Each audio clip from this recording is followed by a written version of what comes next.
Boa noite, Simone. Boa noite aos colegas de classe. Eu gostaria de iniciar a apresentação fazendo uma pergunta. Por acaso você conhece ou conheceu alguma mulher que depois do parto, ao invés de se sentir alegre com o nascimento do filho, ficou triste e chorando sem motivos, com pensamentos negativos? Então, é sobre isso que o nosso trabalho vem abordar. Vamos falar de depressão pós-parto. Para isso, eu tenho que fazer uma breve introdução. O período pós-parto, que na medicina nós chamamos de puerpério, é um período de muitos desafios para a mãe, além de uma série de alterações hormonais e no seu corpo. Ela tem que lidar com o recém-nascido sob seus cuidados, com a falta de sono, a amamentação e se adaptar a uma nova rotina e uma nova dinâmica familiar. Por isso, o puerpério é um período em que muitas mulheres experimentam alguma alteração de humor. Os sintomas são leves e passageiros, para a maioria delas, mas cerca de 10 a 15% tem um quadro mais intenso e que não melhora com o passar do tempo, evoluindo para aquilo que nós chamamos de depressão puerperal ou depressão pós-parto. É importante você saber que a grande maioria das mulheres, cerca de 85%, entra em um quadro chamado de disforia puerperal, ou blues, que é a forma mais leve dos quadros depressivos no pós-parto.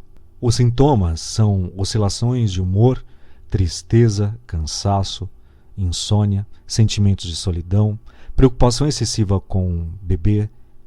Eles começam, no geral, nos primeiros dias após o parto e desaparecem espontaneamente em até 2 semanas sem a necessidade de um tratamento específico.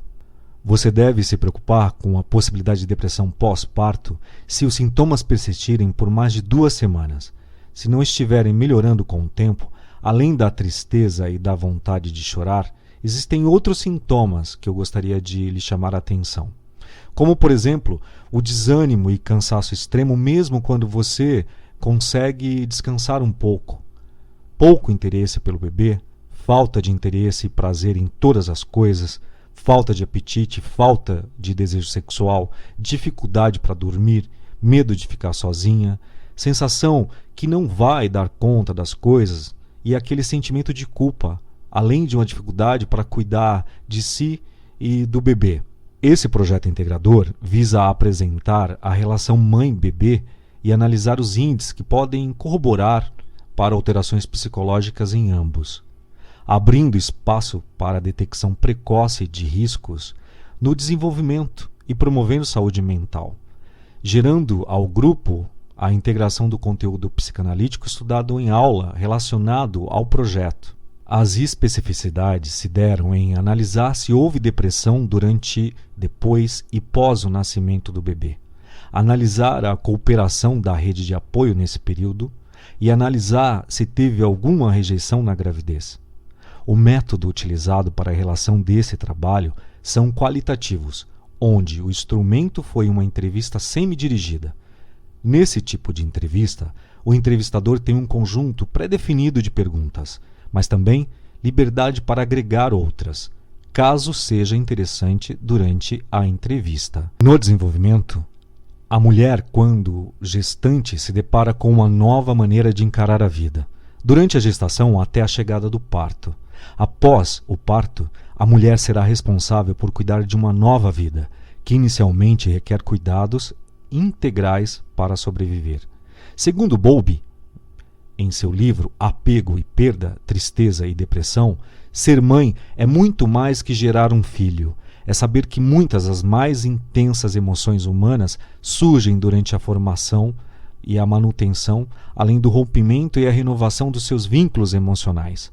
Durante o período pós-parto, muitas vezes as mulheres se sentem sobrecarregadas, abaladas pelo medo e pela ansiedade com toda a mudança ocorrida ao seu redor sob a perspectiva de uma nova vida.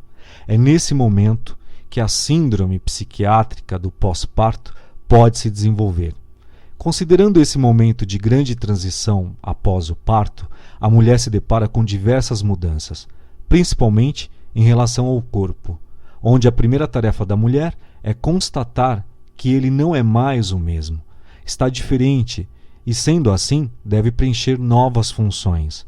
A entrevista se deu com Verônica Lopes, nome fictício, a qual chamaremos de V, moradora do bairro de Itaquera, na zona leste de São Paulo. A entrevista foi realizada no dia 29/10/2022 em sua residência. Quero dizer a vocês que o áudio é apenas uma simulação.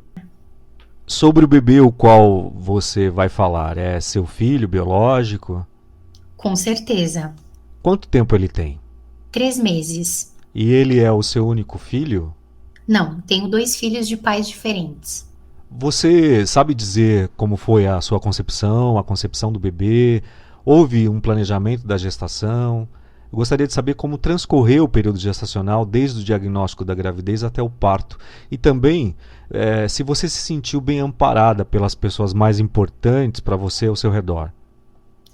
Não houve nada de planejamento, não foi nada planejado em nenhuma das gestações. Foi um procedimento muito difícil, pois eu não aceitava a gestação da segunda criança. Eu tive depressão antes dela nascer. Descobri o sexo apenas com 7 meses. Por causa da depressão, eu não aceitava. E depois que ela nasceu, eu tive depressão pós-parto e não conseguia amamentá-la. Não tive nenhum tipo de amparo, fui totalmente abandonada. Como foi o parto? Teve alguma complicação? Você esteve acompanhada com alguém no momento desse parto? As enfermeiras e os médicos foram maravilhosos, mas foi muito complicado devido a alguns problemas de saúde. Eu tive diabetes gestacional e pressão alta, e na hora do parto a minha pressão ficou muito alta e eu fiquei com risco de eclâmpsia. No dia do parto eu estava acompanhada somente pelo pai da criança.